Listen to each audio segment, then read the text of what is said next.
Olá a todos, sou César Gomes, membro fundador da Rede Afro LGTB e da Rede Latino e Carimbenha Afro LGTB.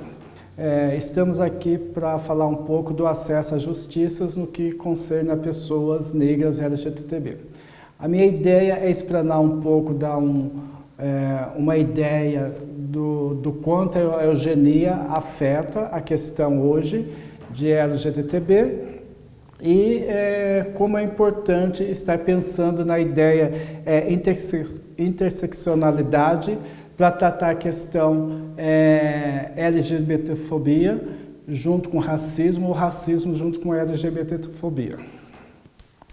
Bom, inicio então falando um pouco da lei de Darwin, né?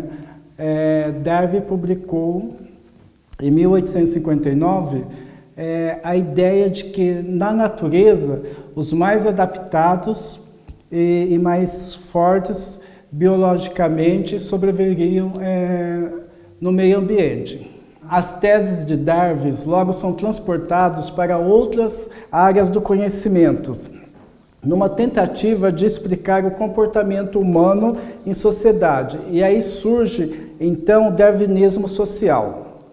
Galton, que é primo de Darwin, ele vai pegar o conceito dessa ideia para transportar isso para fazer comparação entre as pessoas. Então ele cria uma ciência chamada eugenia, que quer dizer ciência do bem. E dentro desse conceito, ele vai afirmar que somente as pessoas brancas seriam as mais inteligentes, as mais fortes, e somente essa raça ariana sobreviveria ao longo do tempo.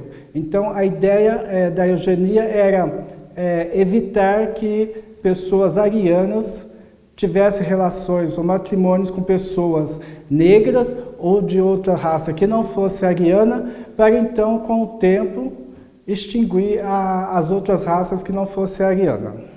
A eugenia tem uma subjetividade, inspiração na antiguidade, numa influência da Grécia, através dos modelos dos lutadores romanos e espartanos, e também acredita-se pela profilaxia dos hebreus. A eugenia, então, ela chega ao poder como ferramenta política de discriminação social e limpeza ética, tendo como exemplo, tendo a sua maior expressão na Alemanha durante o governo de Hitler. Dado a toda a atrocidade acontecida nos campos de concentrações, todos os experimentos comandados por Hitler para tentar aí trazer uma linhagem boa, o mundo ficou tão espantado, escandalizado com essas experiências, que o termo eugenia ele foi praticamente extinguido das falas das pessoas, dos seus discursos. Isso não quer dizer que ele tenha deixado de existir. Ele passou a existir com outros nomes, com uma camuflagem, e hoje a gente pode até considerar que ele esteja aí na genética humana. A eugenia, ela é trazida para o Brasil em 1910, na época, por um entusiasta do movimento eugênico chamado Renato Kelf, que era um farmacêutico da cidade de Limeira, interior do estado de São Paulo. No período do governo de Epitácio Pessoa, ele cria por decreto um departamento específico para tratar da eugenia e saneamento rural no Brasil. E quem ele traz para cuidar dessa pasta? Não menos que o próprio Renato Kelf, que então já havia se formado médico na cidade do Rio de Janeiro. Kelf, então, ele tem alguns feitos para poder propagar o movimento eugênico, não só no Brasil, como na América Latina. Então ele vai criar, entre seus feitos, em 1918, a fundação da Sociedade Eugenia em São Paulo. Em 1926, ele promove o concurso da beleza eugênica, então são eleitas 3 meninas que no critério colocado pelo movimento seriam essas meninas o modelo ideal para serem procriadoras do modelo com genes arianos. Vai criar também, em 1929, um boletim de eugenia, que circulou até 1993. Em 1929, ele criou o Congresso Brasileiro de Eugenia. Em 1931, criou a Comissão Brasileira de Eugenia. O artigo 113, inciso 1, da Constituição diz que todas as pessoas são iguais perante as leis, não havendo privilégio nem distinção por motivos de raças, religião, sexo, profissão, riqueza ou ideias políticas. A Lei Afonso Arinos foi o primeiro dispositivo a tratar positivamente da questão do racismo no ordenamento penal brasileiro. Ela vem para tratar a questão da discriminação racial no Brasil. Para melhor se trabalhar a questão do racismo e LGBTfobia, é necessário que a gente trabalhe isso dentro de um conceito de interseccionalidade. Porque, na maioria das vezes, existe essa dupla discriminação. A pessoa é discriminada porque ela é negra, por conta da sua raça, ou ela é discriminada por conta da sua orientação sexual, ou pela sua diversidade corporal. Então, trabalhar essas questões é muito importante. Em 1989, uma negra afrodescendente, Kimberly, advogada, ela traz pela primeira vez o conceito de interseccionalidade, quando ela defende a causa de algumas mulheres negras funcionárias de uma grande empresa norte-americana. Ela consegue, então, comprovar que essas mulheres elas estavam sendo discriminadas porque eram mulher e porque eram mulheres negras. Então, a partir daí, o mundo toma consciência da necessidade de trabalhar a interseccionalidade. A interseccionalidade nos mostra que nenhuma identidade é mais ou menos que a outra. E, sobretudo, enquanto seres humanos, experimentamos múltiplas identidades que se correlacionam entre si, que atuam de maneira harmoniosa e que correspondem à nossa dignidade. Feito esse primeiro momento para explanar do que poderia ser a raiz da discriminação, tanto racial como por orientação sexual, então agora eu parto por alguns mecanismos que podemos estar acessando enquanto justiça na questão de direitos humanos às pessoas negras LGBTB. Então, primeiramente, vamos conversar sobre a Corte Interamericana de Direitos Humanos. Essa corte é o principal departamento criado dentro da Organização dos Estados Unidos. E ela tem a função da identificação, monitoramento, assistência de casos de violações de direitos humanos, como propor aos estados as superações dos casos identificados de racismo ou de LGBTfobia. Essa comissão ela pode criar algumas relatorias e nomear relatores para trabalhar essas questões, esses temas específicos. No caso, essa corte hoje ela tem uma relatoria afrodescendente e tem também uma relatoria de LGBTB, né? Lésbicas, gays, bissexuais, travestis e transexuais. Em caso internacional também entra o QI+, né? Essa corte ela tem algumas ações de metas para ser trabalhadas. Então ela tem informes anuais que traz todas as questões realizadas dentro dessas relatorias. ela traz também informes dos países, ela pode trabalhar também com medidas cautelares, que são medidas concedidas tanto no âmbito penal como no âmbito civil. No âmbito penal, essas medidas elas não têm um prazo de vigoração, ao contrário de no âmbito civil, ela obrigatoriamente deve existir um prazo máximo dessa medida cautelar, para no caso de prisão não ferir aí a liberdade da pessoa.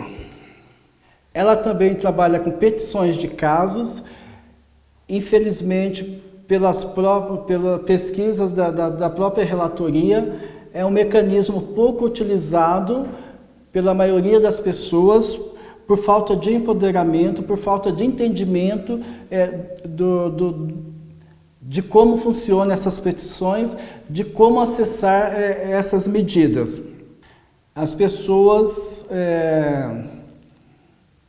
na maioria, não têm consciência de que essas denúncias, essas petições, elas podem ser judiciadas e virar processos para chegar a criminalizar o ato.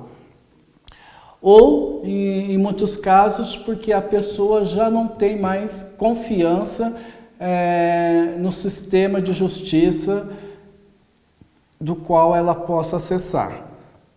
No caso de petições de casos, ele é possível dar entrada até 6 meses após a última sentença judicial no local que ocorreu a discriminação ou tramitou o processo.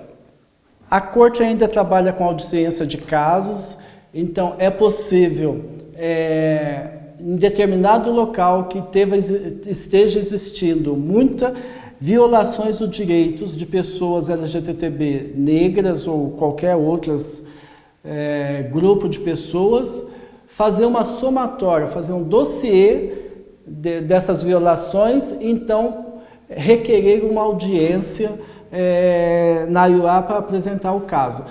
Nessa situação, então, é convocado para a audiência, quando ela é aprovada, é convocado o grupo que está apresentando a denúncia, o país que está sendo no ato processado e mais algumas autoridades que têm a ver que têm a relação com o caso.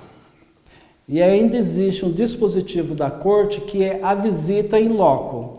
Então, os relatores, no mínimo 2, né, ou mais, vão até determinado local para poder fazer um levantamento sobre a denúncia recebida.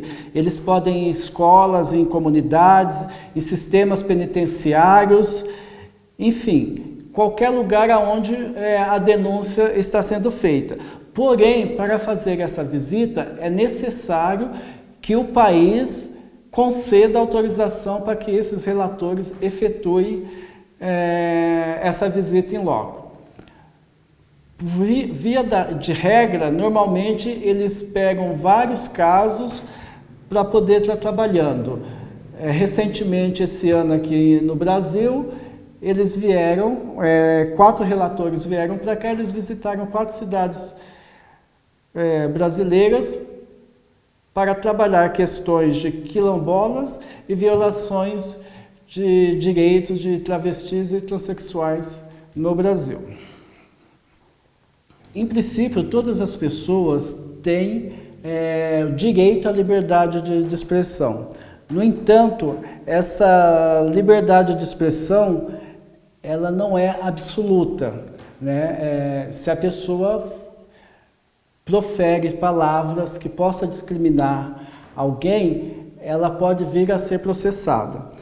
De acordo com a Convenção Americana, da qual o Brasil é signatário, o artigo 13.2, ele permite a liberdade de expressão, mas permite a atribuição de responsabilização ao autor da expressão que possa vir causar algum dano a outrem.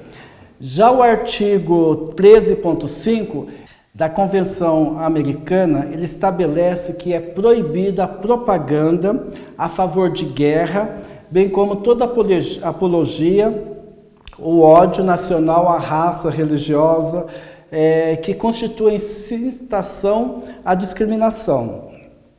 Nesse caso, à luz do que prevê o artigo, então há o entendimento de que a orientação sexual também cabe nesse dispositivo da Convenção Americana. A ausência de reconhecimento legal de orientação sexual, de identidade de gênero e de diversidade corporal como motivos pelos quais se é praticado violência contra essas pessoas, torna a violência invisível aos olhos da lei e, consequentemente, impede o reconhecimento do alto grau de risco enfrentado pela população LGBTB. A hierarquização social produz historicamente a exclusão social de pobres das escolas, do lazer, esporte, entre outros esportes. E ainda mais é agravado quando se trata de pessoas negras LGBTB. Historicamente são criadas barreiras para impedir o acesso à justiça. A primeira barreira vai se dar no momento de registrar o BO, o boletim de ocorrência. Há uma nítida resistência por parte de escrivão, por parte do delegado, em tipificar essas denúncias como racismo.